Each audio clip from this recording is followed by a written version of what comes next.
இன்னைக்கு இந்த வீடியோவில் இது வரைக்கும் எந்த saree டிராப்பிஸ்ட்டு சொல்லாத ஒரு சீக்ரெட் டிப்ஸ் இந்த வீடியோக்குள்ளே உள்ள இருக்குங்க. ஸோ அதுக்கு முன்னாடி இந்த வீடியோவில் என்னென்ன இருக்குன்னு சொல்லி தெரிஞ்சுக்கலாமா? ஸோ இது வரைக்கும் உங்களுக்கு நீங்கள் மெஷர் பண்ணி எடுத்திருப்பீங்க.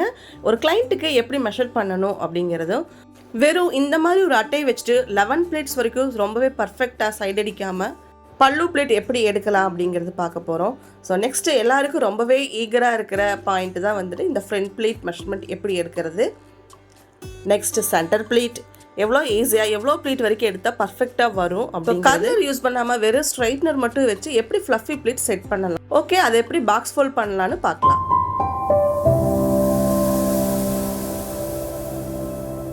நீங்கள் நம்மளோட சேனலை ஃபஸ்ட் டைம் பார்க்குறீங்கன்னா சப்ஸ்கிரைப் பண்ணிக்கோங்க, லைக் பண்ணுங்கள், ஷேர் பண்ணுங்கள், உங்களோட கமெண்ட்டை கமெண்ட் பாக்ஸில் சொல்லுங்கள். நம்மளோட கமெண்ட் பாக்ஸில் பார்த்தீங்கன்னா அதிகமாக கொஸ்டின் பண்ணுற கொஸ்டின் என்னன்னு கேட்டிங்கன்னா, நம்ம வந்து மெஷர்மெண்ட் வந்து எப்படி எடுக்கணும், அதுவும் நம்ம செல்ஃபாக எடுத்துருவோம், இதே வந்து ஒரு கிளைண்ட்டுக்கு வந்து எப்படி எடுக்கணும் அப்படிங்கிறது தான். ஸோ இன்றைக்கி இந்த டம்மி வச்சு நான் உங்களுக்கு டெமோ காமிக்கிறேன். ஸோ ஃபஸ்ட்டு வந்து பார்த்திங்கன்னா எப்போவுமே எடுக்கிற மாதிரி பல்லு போர்ஷன், அதாவது முந்தான போர்ஷன் இருக்கு இல்லையா, அதை வந்து இந்த ஷோல்டரில் போட்டு ப்ளவுஸோடு சேர்த்து வச்சு ஒரு பின் பண்ணிடுங்க. ஸோ அதுக்கப்புறம் அந்த பார்டரில் மட்டும் ஒரு சேஃப்டி பின் வச்சு பின் பண்ணிக்கோங்க. இது வந்து ஃபஸ்ட்டு பின்னு. இப்போது இந்த ஃபஸ்ட்டு லேயரை அப்படியே எடுத்து பின்னாடி கொண்டு வாங்க. அப்படி கொண்டு வரப்போ ஸோ ரொம்ப சுருக்கமாக இல்லாமல் ஸோ கரெக்டாக நீட்டாக எடுத்து கொண்டு வந்துடுங்க. ஃப்ரண்ட்டில் அவங்களோட சென்டர் பெல்லிக்கு சைடில் ஒரு 3 இன்ச்சு தள்ளி ஒரு சேஃப்டி பின் பண்ணிவிட்டு, அதுக்கப்புறம் இந்த லேயர் நீங்கள் வீடியோவில் பார்க்குற மாதிரி லேயர் எடுத்து அவங்க செஸ்ட்டுக்கு நேராக வச்சுட்டு ஸோ அதில் மார்க் பண்ணுங்கள். அது செகண்ட் பின், ஓகேங்களா? ஸோ இப்போ தேர்டு பார்த்திங்கன்னா ஹிப் மெஷர்மெண்ட்டு. நம்ம உள் சுற்று பகுதி நம்ம எப்போவுமே சைடில் சொருகுவோம்ல, ஸோ அந்த மாதிரி சொருகிட்டு ஒரு சுற்றி ஃப்ரண்ட்டில் கொண்டு வாங்க. ஃப்ரண்ட்டில் கொண்டு வந்துட்டு லெஃப்ட் சைடு, அதாவது உங்களோட லெஃப்ட் சைடில் கரெக்டாக உங்களோட லெஃப்ட் ஹேண்டுக்கு நேராக இருக்கிற போர்ஷன் தான் தேர்ட் பின். ஸோ மொத்தமாக 3 பின் தான் நம்ம செல்ஃபாக எடுக்கிறப்பவும் நம்ம கிளைண்ட்டுக்கு எடுக்கிறப்பவும் இது, ஓகேங்களா? ஸோ இது இல்லாமல் இன்னும் 2 மெஷர்மெண்ட் நம்ம வந்து எடுப்போம். ஸோ அதை நம்ம வந்து ப்ரீப்ரீட் பண்ணையில் நான் உங்களுக்கு வந்து எக்ஸ்பிளைன் பண்ணுறேன். நிறைய பேருக்கு நம்ம எல்லா போர்ஷனுமே நல்லா பண்ணிடுவோம், ஆனால் அந்த பல்லு பிளேட் மட்டும் கரெக்டாக வராது இல்லைங்களா? எடுக்கிறதுக்கு என்ன தான் வந்து நம்ம நல்லாவே சாரி கட்டி பழகிருந்தாலும் இந்த பல்லு பிளேட் மட்டும் எடுக்கிறதுக்கு ரொம்பவே கஷ்டப்படுவோம். ஸோ அதுக்காக ஒரு சின்ன டிப்ஸ் ஒன்று இதில் இருக்குது. ஸோ எப்போவுமே இந்த லெஃப்ட் சைடில் வந்து பார்த்திங்கன்னா நம்ம பார்டர் ஃபிக்ஸ் பண்ணணும். சாரி வந்து உள்ளே இருக்கிற போர்ஷன், அதாவது சொரட்டு இருக்கும் இல்லையா, ஸோ அந்த பார்டர் போர்ஷன் வந்து நம்மளை பார்த்துருக்கிற மாதிரியும் நல்லா ஷைனிங்கான போர்ஷன் வந்து டேபிளில் ஒட்டி இருக்கிற மாதிரி போட்டுக்கோங்க. ஸோ அதுக்கப்புறம் உங்களோட லெஃப்ட் சைடு வந்துட்டு பார்டர் வந்து ஃபிக்ஸ் பண்ணணும், ஓகேங்களா? இப்போ 2வது ஸ்டெப் பார்த்தீங்கன்னா இந்த மாதிரி, அதாவது உங்களோட பார்டர்லேருந்து ஹாஃப் இருக்கிற மாதிரியோ இல்லை பார்டர்லேருந்து ஒரு 3/4 இருக்கிற மாதிரியோ ஒரு அட்டை ஒன்று ரெடி பண்ணி வச்சுக்கோங்க.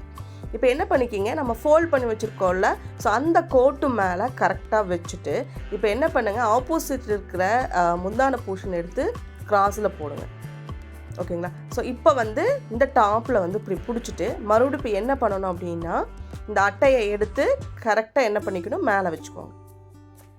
இப்போ என்ன பண்ணுங்கள், போட்டிருக்கிறத ஃபஸ்ட்டு போட்டதை அப்படியே பேக் சைடு கொண்டு வந்துடுங்க. ஸோ இதே மாதிரி ஃபார்மெட்டில் 1 by 1 நீங்கள் செஞ்சுட்டே வர்றப்போ ஸோ இந்த மெத்தடில் நீங்கள் பண்ணிங்கன்னா 11 பிளேட்ஸ் வரைக்கும் சாலிடாக நீங்கள் எடுத்துடலாம். வேஸ்ட்டாக இருக்கிற இந்த விசிட்டிங் கார்டெலாம் இருக்குது இல்லைங்களா, விசிட்டிங் கார்டு இல்லை நீங்கள் வந்து ஒரு அட்டையவே வந்து சின்ன சைஸில் வந்து டிஃப்ரெண்ட், அதாவது ஒரு சில கஸ்டமர் வந்து பார்டர் வந்து ப்ராடாக கேட்பாங்க. ஸோ அவங்களுக்கு தகுந்த மாதிரி நம்ம வந்து கட் பண்ணி வச்சுக்கலாம். சில கஸ்டமர்ஸ் வந்து பார்டர் வந்து சின்னதாக கேட்குறப்போ அவங்களுக்கு தகுந்த மாதிரி கட் பண்ணி வச்சுக்கலாம். ஸோ இந்த மாதிரி நீங்களோட விசிட்டிங் கார்டு இருந்தாலும் சரி, இல்லை நீங்கள் ஒரு நல்ல ஒரு கார்டு இருந்துச்சு, இன்விடேஷன்ஸ் கார்டெல்லாம் இருந்ததுன்னா நீங்களே வந்து அழகாக கட் பண்ணி வச்சுக்கலாம். ஸோ இந்த மாதிரி பண்ணிவிட்டு நீங்கள் 1 by 1 வச்சுட்டே வர்றப்போ ஸோ நம்ம ஸ்பீடாகவும் ஒர்க் பண்ணுவோம். புதுசாக வந்து பண்ணுறவங்களுக்கும் வந்து ஈஸியாக இருக்கும், கற்றுக்கிறதுக்கு வந்து ரொம்பவே ஈஸியாக இருக்கும். ஸோ நீங்கள் எடுத்ததுக்கப்புறமா டாப்பில் நம்ம எப்போ போல் பின் பண்ணுற மாதிரி பின் பண்ணிவிட்டு டேபிளோட அப்படி வச்சு ஃபிக்ஸ் பண்ணிடுங்க. ஓகே, இப்போ நெக்ஸ்ட் ஸ்டெப்பு உங்களுக்கு ஆல்ரெடி நம்ம சேனல் பார்த்துட்ருக்கீங்கன்னா உங்களுக்கு தெரியும். இந்த மாதிரி உங்கள் சைட்லேருந்து இப்படி ஒவ்வொரு லேயராக எடுத்தீங்க அப்படின்னா நம்ம ஸ்டார்டிங்கில் வந்து நம்ம எவ்வளோ ப்ளீட்ஸ் வந்து நம்ம டாப்பில் எடுத்துருக்கோமோ அந்த ப்ளீட்ஸ் எல்லாமே உங்களுக்கு அப்படியே வந்து அரேஞ்ச் ஆகி வந்துடும். ஜஸ்ட்டு கரெக்ஷன்ஸ் மட்டும் பண்ணிவிட்டு நீங்கள் வந்து எல்லா ப்ளீட்ஸுமே செட் பண்ணிவிட்டு அயர்ன் பண்ணுறதுக்கு முன்னாடி ப்ளீட்ஸ் எல்லாத்தையுமே வந்து கரெக்டாக உங்களோட லெஃப்ட் சைடு இருக்கிற மாதிரி எடுத்து வச்சுக்கோங்க. ஸோ அப்படி வச்சிங்கன்னா தான் ஏதாவது ஒரு உள்ள 1-2 பிளேட் இது மிஸ் ஆகிருக்கா, இப்போ 11 பிளேட் எடுத்துருக்கீங்கன்னா 11 பிளேட் இருக்கான்னு சொல்லி செக் பண்ணி பார்த்துட்டு அதுக்கப்புறம் வந்து பேக் சைடில் வந்து சேஃப்டி பின் வச்சு பின் பண்ணிடுங்க. ஸோ சில்க் சாரீ பொறுத்தளவுக்கு பின்ஸ் வந்து கொஞ்சம் குவாலிட்டியாக வாங்கிக்கோங்க. மினிமம் ரொம்பவும் ஸ்மால் சைஸ் வாங்காமல் மினிமம் சைஸில் இருக்கிறத வாங்கிக்கோங்க. ஸோ அப்போ தான் வந்து இந்த மாதிரி பார்டர் போர்ஷன் எல்லாம் முந்தான போர்ஷன் வந்து கொஞ்சம் ஹெவியாக இருக்கிறதுக்குலாம் கொஞ்சம் கம்ஃபர்டபுளாக இருக்குங்க பின் பண்ணுறதுக்கு.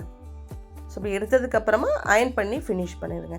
ஸோ இதே மாதிரி நம்ம இந்த ஷோல்டர் பாயிண்ட் வர வரைக்கும், இந்த பின் வர வரைக்கும் நம்ம வந்து இந்த பல்லு ப்ளீட் வந்து ஃபினிஷ் பண்ண போகிறோம். ஸோ அதே மாதிரி பாருங்கள். இப்போ இந்த மாதிரி டிசைன்ஸ் எல்லாம் இருந்துச்சுன்னு வச்சுக்கோங்களேன், ரொம்பவே ஈஸியாக இருக்கும். ஸோ அந்த டிசைன் வந்து அப்படியே ஃபாலோ பண்ணிக்கலாம். டாப்பில் வந்து எப்படி அந்த டிசைன் வந்து ஃபோல்ட் பண்ணியிருக்கிறோமோ எட்ஜ் வரைக்கும் அதே டிசைன்ஸ் வந்து ஃபாலோ பண்ணிகிட்டே வர மாதிரி நம்ம வந்து எடுத்துக்கலாம். ஸோ இது வந்து கொஞ்சம் ஸ்டோன் சாரீ அப்படிங்கிறதுனால நான் வந்து அயன் பாக்ஸ் ஜஸ்ட் வச்சு மட்டும் எடுக்கிறேன். ஸோ நம்ம அயன் பண்ணிவிட்டு அப்படின்னா கிராக் விழுந்துருங்க. ஸோ அதை மட்டும் கொஞ்சம் பார்த்துக்கோங்க. ஸோ நெக்ஸ்ட்டு வந்து ஃப்ரண்ட் ப்ளீட்டில் வந்துட்டு நம்ம இம்பார்ட்டண்ட்டாக பார்க்குற விஷயம் என்னென்னு பார்த்தீங்கன்னா மெஷர் பண்ணணும். என்ன மெஷர் பண்ணணும்னா, ஸோ கிளைண்ட்டோட பர்ஸ்ட் மெஷர்மெண்ட்டு நீங்கள் எடுத்துக்கணுங்க. அதாவது பர்ஸ்ட் மெஷர்மெண்ட்டோட வித்து அண்டு ஹைட்டு, இந்த ரெண்டும் இருந்தால் தான் உங்கள் கிளைண்ட்டுக்கு சரியானபடி நீங்கள் வந்து ஃப்ரண்ட் ப்ளீட் வந்து ஸ்ப்ரெட் பண்ணுவீங்க. ஸோ அதை வச்சு தான் உங்கள் கிளைண்ட்டுக்கு வந்து சைடு அடிக்காமல் ரொம்பவே கம்ஃபர்டபுளாக அவங்க ஃபீல் பண்ணுவாங்க. ஸோ அவங்களோட பர்ஸ்ட் மெஷர்மெண்ட்டில் வந்து டோட்டலாக எடுத்துகிட்டு அதில் வந்து ஹாஃப் வந்து மென்ஷன் பண்ணிக்கோங்க. நெக்ஸ்ட்டு ஷோல்டர்லேருந்து ஒரு 12 பாயிண்ட் வரைக்கும் நீங்கள் வந்து பாயிண்ட் வச்சுக்கணும். ஓகேங்களா?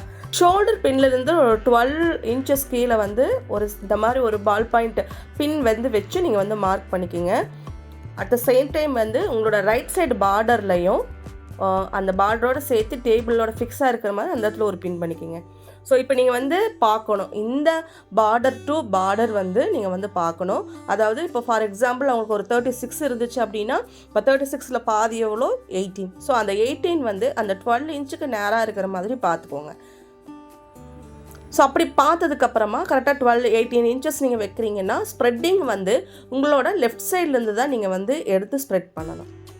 ஸோ அதுக்காக தான் நம்ம வந்து நீங்கள் லெஃப்ட் சைட் பின் பண்ணுற பின் வந்து டேபிளில் பின் பண்ணுங்கள், ரைட் சைடு பண்ணுற பின் வந்து பார்டரோட சேர்த்து இருக்கிற மாதிரி பின் பண்ணுங்கள். இப்போ கரெக்ஷன்ஸ் மட்டும் உள்ளே இருக்கிற ப்ளீட்ஸ் மட்டும்தான் நம்ம கரெக்ஷன் பண்ண போகிறோம். ஓகேங்களா? ஸோ அப்போ பண்ணுறப்போ உங்களுக்கு எந்தவித டிஸ்டர்பும் இல்லாமல் இருக்கும், சாரீ வந்து இழுத்துட்டு வராமல் இருக்கும். இப்போ பாருங்கள், நம்ம 11 ப்ளீட்ஸ் வரைக்கும் நம்ம எடுத்திருக்கோம். பட் நீட்டாக கவர் ஆகிருக்கு பார்த்தீங்களா? ஸோ எல்லோரும் தடுமாறுற இன்னொரு விஷயம் என்னென்னு பார்த்தீங்கன்னா, இந்த சென்டர் ப்ளீட் எடுக்கிறது. ஸோ சென்டர் ப்ளீட் எப்போவுமே உங்களோட பல்லு போர்ஷனை வந்து ஷோல்டரில் போட்டுட்டு அதுக்கப்புறம் அந்த 2 பின் பண்ணோம்ல மார்க்கிங், ஸோ அந்த பின்னை எடுத்தீங்க அப்படின்னா தான் உங்களுக்கு ஈஸியாக இருக்கும். ஸோ இந்த மாதிரி 2 பின்னை எடுத்துக்கோங்க கையில். அதுக்கப்புறம் ப்ளீட்ஸ் வந்து எடுங்க. ஸோ நிறைய பேருக்கு வந்து இருக்கிற டவுட் என்னென்னா, நம்ம ப்ளீட் வந்து என்ன பண்ணுவாங்க அப்படின்னா பெருசாக எடுத்துருவாங்க. பட் இந்த ப்ளீட்டை பொறுத்தளவுக்கு 3 இன்ச்சு வைங்க, அதுவே போதும் தான். அதுவே வந்து உங்களுக்கு ப்ளீட்ஸ் வந்து நீங்கள் எவ்வளோதான் குண்டாக இருந்தாலும் 6 ப்ளீட் 7 ப்ளீட் வந்து சூப்பராகவே வந்துடுங்க. ஸோ ரொம்ப ஃபேட்டாக இருக்கும், அதனால் எனக்கு 3 ப்ளீட்டே வரமாட்டேங்குது அப்படின்னு சொல்கிறவங்க கூட ஒரு 3 இன்ச் வச்சிங்கன்னா ஸோ 6 ப்ளீட் வரைக்கும் நீங்கள் எடுக்கலாம். மற்றவங்க வந்துட்டு ஒல்லியாக இருக்கிறவங்க வந்து 10 ப்ளீட்ஸ் வரைக்கும் நீங்கள் வந்து எடுக்கலாம். ஸோ எடுத்ததுக்கப்புறமா நம்ம வழக்கம் போல் ஒரு சேஃப்டி பின் வச்சு பின் பண்ணிவிட்டு நம்ம இந்த centre pleat spreading, fluffy pleat செட்டிங்கில் இப்போ பண்ண போகிறோம். சாரீ ஃபால்ஸ் வச்சுருக்கிற இடத்துல பார்த்தீங்கன்னா அந்த ப்ளீட்ஸ் எல்லாம் சேர்த்து பிடிச்சிட்டு ஸோ இந்த இடத்துல ஒரு சாரீ பேக் வச்சு கிளிப் வச்சு நிற்க வச்சுருங்க. ஸோ இப்போ வந்து இப்போ டாப்பில் வந்து நம்ம ஸ்ப்ரெட் பண்ணுறோம்.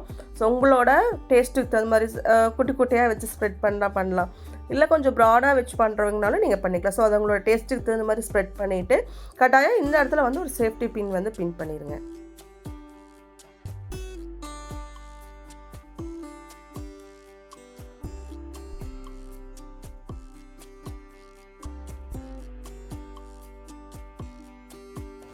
ஸோ அதுக்கப்புறம் நம்ம அந்த கீழே இருக்கிற ப்ளீட்ஸ் எல்லாமே வந்து அலைன் பண்ணோம் அப்படின்னா ஸோ ரொம்பவே சூப்பராக வந்துடுங்க. ஸோ இந்த மாதிரி இந்த இடத்துல அதாவது நம்ம உள்ள டக்கின் பண்ணுற போர்ஷன்லேருந்து ஒரு 12 இன்ச்சு கீழே வந்து ஒரு பின் பண்ணிடுங்க. ஸோ அதுக்கப்புறம் பின் பண்ணுறது தேவையில்லை. ஃப்ளஃபி ப்ளீட்ஸாக இருந்தது அப்படின்னா நம்ம அப்படியே ஹேங்கர் ஃபோல்ட் பண்ணி கொடுத்துருவோம். இல்லை நீங்கள் பாக்ஸ் ஃபோல்ட் பண்ணுற மாதிரி இருந்துச்சுன்னா ஸோ சேஃப்டிக்கு வந்து அதுக்கப்புறம் வந்து ஒரு 20 இன்ச்சுக்கு வந்து ஒரு சேஃப்டி பின் பண்ணுற மாதிரி நீங்கள் பார்த்துக்கோங்க. நெக்ஸ்ட்டு பார்த்தீங்கன்னா ஃப்ளஃபி ப்ளீட்ஸ் பொறுத்தளவுக்கு நம்ம வந்து ப்ளீட்ஸ் மேலே என்றைக்குமே அயன் பண்ண மாட்டோம். ஸோ ப்ளீட்ஸ்க்கு ஆப்போசிட்டில் தான் நம்ம வந்து அயன் பண்ணுவோம். ஓகேங்களா? ஸோ அதை வந்து நீங்கள் மைண்டில் வச்சுக்கணும். ஸோ ஸ்ப்ரெட்டிங் பண்ணினதுக்கப்புறமா டாப்பில் உள்ள டக்கின் பண்ணுற போர்ஷன்லேருந்து ஒரு 15 இன்ச்சில் ஒரு 12 to 15 இன்ச்சில் ஒரு பின் பண்ணுறோம்ல, ஸோ அந்த பின்னு வரைக்கும் தான் நீங்கள் வந்து அயன் பண்ணணுங்க. மற்றபடி அதுக்கு கீழே வந்து நம்ம அயன் பண்ணக்கூடாது. ஸோ அவ்வளோதான், ஃபினிஷ் ஆகிடுச்சு. இப்போது நார்மலாக ஒரு ஸ்ட்ரைட்னர் வச்சுட்டு இப்படி அழகாக கேர்ள் பண்ணி எடுக்கிற மாதிரி எடுத்திங்கன்னா இந்த பார்டரில் ஃப்ளாட்டாக இருக்கிறது கூட அழகாக என்ன ஆகுன்னா பார்டர் அழகாக வருது பாருங்கள், ஃப்ளஃபியாக அழகாக வரும். ஸோ உங்கள்கிட்ட இருக்கிற த்ரிங்ஸ் இல்லை கேர்லர் தான் வேணுங்கிற அவசியம் இல்லைங்க. நார்மலாக இந்த மாதிரி ஸ்ட்ரைட்னர் யூஸ் பண்ணி கூட 1 or 2 டைம்ஸ் ஜஸ்ட் இப்படி ரொட்டேட் பண்ணி விட்டிங்கனாவே அழகாக வந்துடுது பார்த்தீங்களா. ஸோ அப்படியாக நீங்கள் பார்க்குறதுக்கும் இப்போ பார்க்குறதுக்கும் உங்களுக்கு வந்து நிறைய டிஃப்ரென்ஸ் தெரியும். ஸோ நீங்களும் இந்த மாதிரி ஸ்ட்ரைட்னர் தான் இருக்குது அப்படின்னா தாராளமாக நீங்கள் அதை யூஸ் பண்ணி நீங்கள் வந்து ப்ளீட் வந்து செட் பண்ணலாம். ஸோ இதை ஃபினிஷ் பண்ணிட்டதுக்கு அப்புறமா நீங்கள் ஃப்ளஃபி ப்ளீட் செட் பண்ணிட்டீங்க அப்படின்னா நார்மல் பாக்ஸ் ஃபோல்டிங் மாதிரி நீங்கள் பண்ணாமல் ஸோ ஆப்போசிட் சைடில், அதாவது நம்ம எப்போவுமே வந்து லெஃப்ட் சைடு வந்து 2 ஃபோல்டு, ரைட் சைடு ஒரு ஃபோல்ட் பண்ணுவோம்ல. ஸோ இதுவும் அதே மாதிரி தான். பட் மெத்தடு மட்டும் நீங்கள் ஃபஸ்ட்டு வந்து லெஃப்ட் சைடு 2 ஃபோல்ட் பண்ணினதுக்கப்புறமா ரைட் சைடு இருக்கிறத ப்ளீட்ஸ் வந்து எடுத்து வச்சிங்கன்னா உங்களுக்கு அந்த ஃப்ளஃபி வந்து கலையாது. ஓகேங்களா. ஸோ அதுக்கப்புறம் நீங்கள் வந்து பாக்ஸ் ஃபோல்ட் வந்து பண்ணி கொடுக்கலாம். ஸோ பாக்ஸ் ஃபோல்ட் பண்ணுற மெத்தடு பார்த்தீங்கன்னா ஸோ நம்ம எப்போ போல் சாரியை வந்து அப்படியே உல்ட்டாவாக திருப்பி போட்டுட்டு ஸோ இந்த உள்சுத்து பகுதியும் ஒரு 3 ஃபோல்டாக ஃபோல்ட் பண்ணணும். ஸோ இது வந்து இந்த உள்சுத்து பகுதி தான் நீங்கள் எந்த அளவுக்கு பாக்ஸ் ஃபோல்ட் வித்து ஹைட்டு பண்ணுறீங்களோ அதையே மெஷர் பண்ணுறது. ஓகேங்களா. ஸோ அதனோட அந்த 3 ஃபோல்டுங்கிறது கரெக்டாக இப்போ 12 இன்ச்சு நீங்கள் வைக்கிறீங்கன்னா 12 இன்ச்சுக்கு கரெக்டாக எந்த மாதிரி ஃபோல்ட் பண்ணால் கரெக்டாக இருக்குமோ அந்த ஃபோல்டிங் நீங்கள் பண்ணணுங்க. ஸோ அதனால் நீங்கள் வந்து 10 சாரீ ஒரே டைமில் பண்ணாலும் அந்த 10 சாரியும் இந்த உள்சுத்து பகுதியை வந்து ஃபோல்ட் பண்ணுற விஷயத்தில் தான் இருக்குது. ஓகேங்களா. ஸோ கண்டிப்பாக நீங்களும் ட்ரை பண்ணி பாருங்கள். ஒவ்வொரு போர்ஷனாக பொறுமையாக பண்ணி பாருங்கள். இதில் சொல்லியிருக்க டிப்ஸ் எல்லாம் நீங்கள் ஃபாலோ பண்ணுங்கள். கண்டிப்பாக நீங்களும் ஒரு சக்ஸஸ்ஃபுல் சாரீ டிராப்பிஸ்ட்டாக வரலாம்.